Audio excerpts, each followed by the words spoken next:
Assalamualaikum warahmatullahi wabarakatuh, sahabat Joyo Santri Adventure. Oke, sahabat santri pembelajar semuanya, ini kejadian yang lagi viral-viralnya ini. Dahlan Iskan itu dikabarkan murtad gitu ya. Ya, ini dia melakukan kegiatan-kegiatan yang mana ini adalah kegiatan ritual agama selain Islam. Nah, ini jadi menimbulkan banyak sekali tanggapan.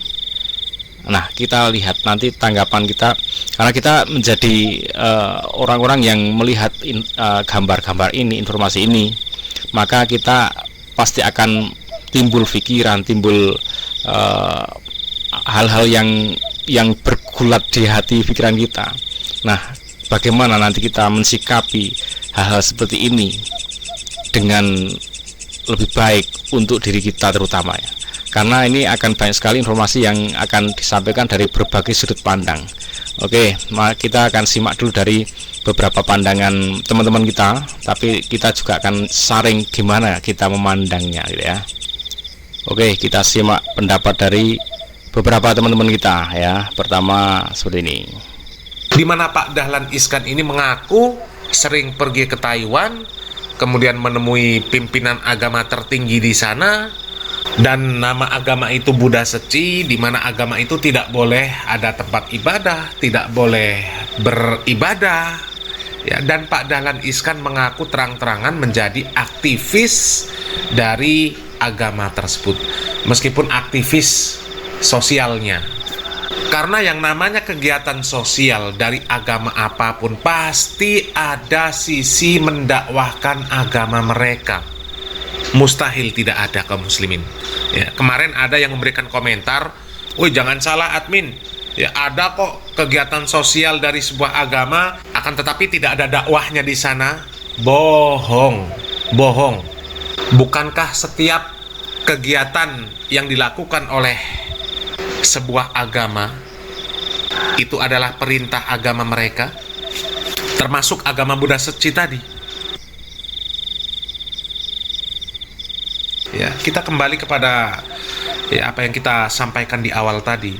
Ya, ternyata bukan hanya satu saja video dari Pak Dahlan Iskan yang viral, di mana Pak Dahlan Iskan itu sedang melakukan ritual ibadah, dan itu bukan ibadahnya orang Islam kaum muslimin ya.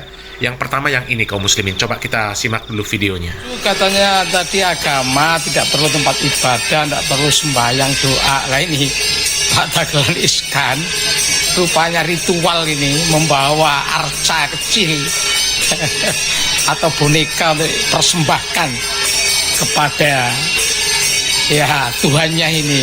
Ini jelas ini kemurtatan ini dengan khusyuknya membawa arca ya untuk dipersembahkan mungkin kepada dewa atau dewi ya. Ini khusyuk betul ini pemirsa.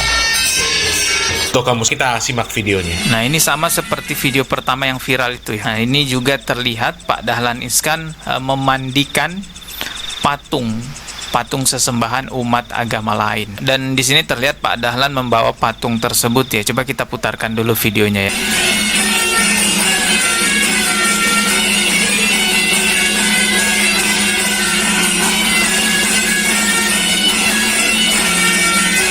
Ya, ini sama seperti video pertama yang viral ya. Pak Dahlan terlihat membawa patung sesembahan umat agama lain. Orang pada bertanya-tanya ya, sebenarnya Pak Dahlan ini sudah murtad apa bagaimana kok sampai melakukan ritual ibadah umat agama lain. Apalagi Pak Dahlan ini dikenal sebagai sosok orang yang beragama Islam cukup kental agama Islamnya, cukup kuat, dan mengenal banyak tokoh-tokoh agama di Indonesia, karena beliau ini kan Menteri BUMN, mantan menteri maksud saya, tahun 2000 berapa tuh ya, 2019 waktu masa kepemimpinannya Pak SBY.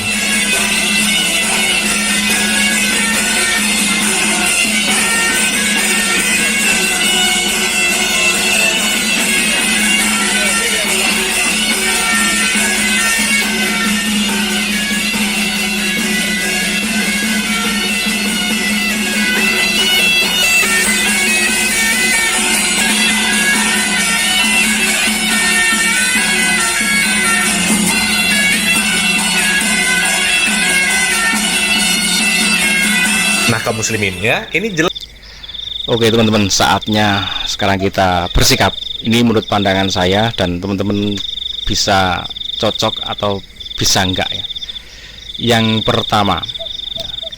pertama kita harus bersyukur saat ini kalau kita masih diberikan keimanan, keislaman, sehingga kita tetap beribadah sesuai dengan agama Islam. Itu harus kita syukuri, karena kita nggak tahu ya, amit-amit kita harus meminta supaya jangan sampai hati kita dibulak-balikkan sehingga balik menjadi orang yang tidak beriman dan berislam. Nah, itu kita harus berdoa terus supaya hati kita tetap, kalaupun bolak-balik itu selalu kembali kepada iman dan Islam kita.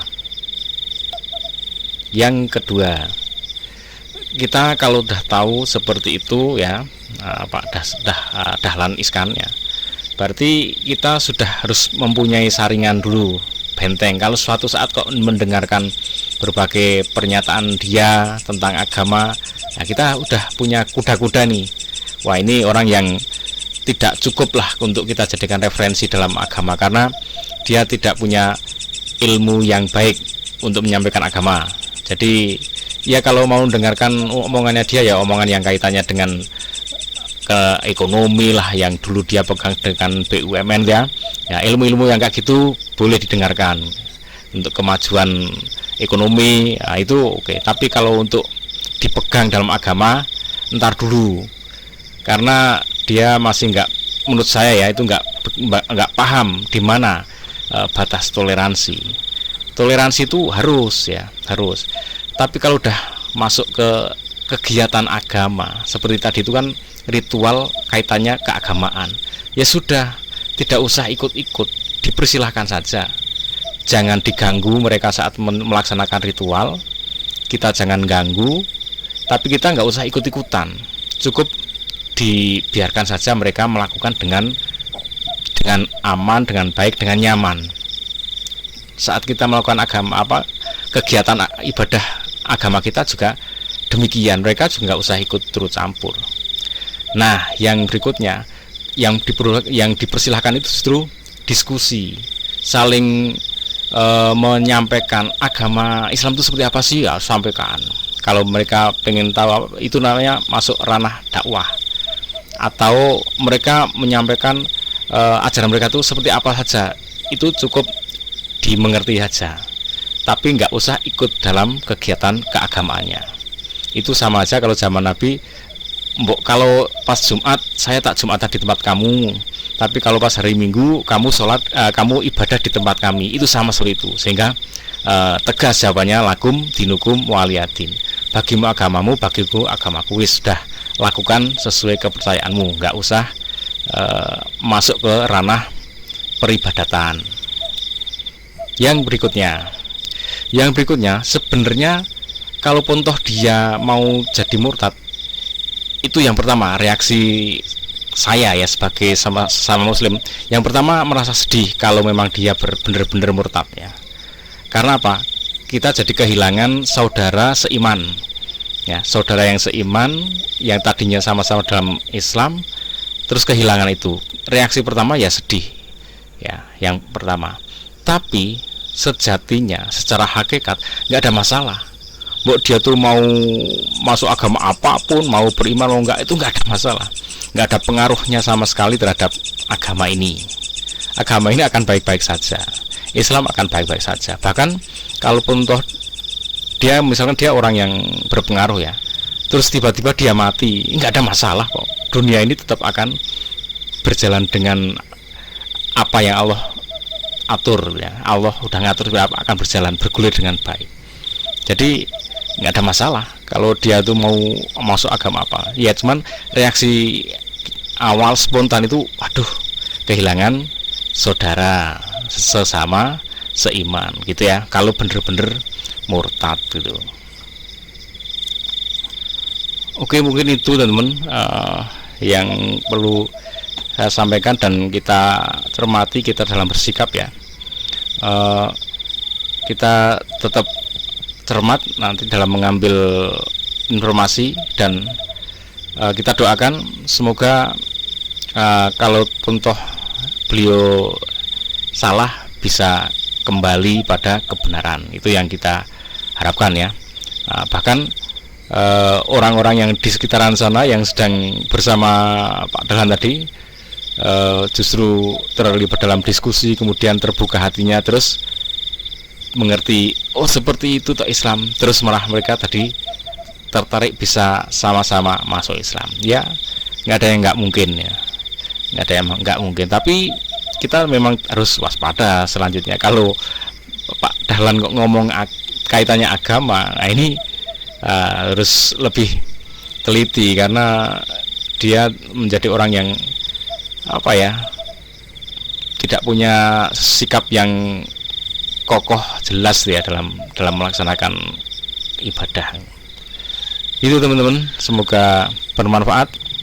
Semoga Allah menjaga iman Islam kita sampai nafas terakhir, sampai ketemu lagi dengan Allah di alam setelah dunia ini, dan kita tetap selamat iman Islam kita. Assalamualaikum warahmatullahi wabarakatuh.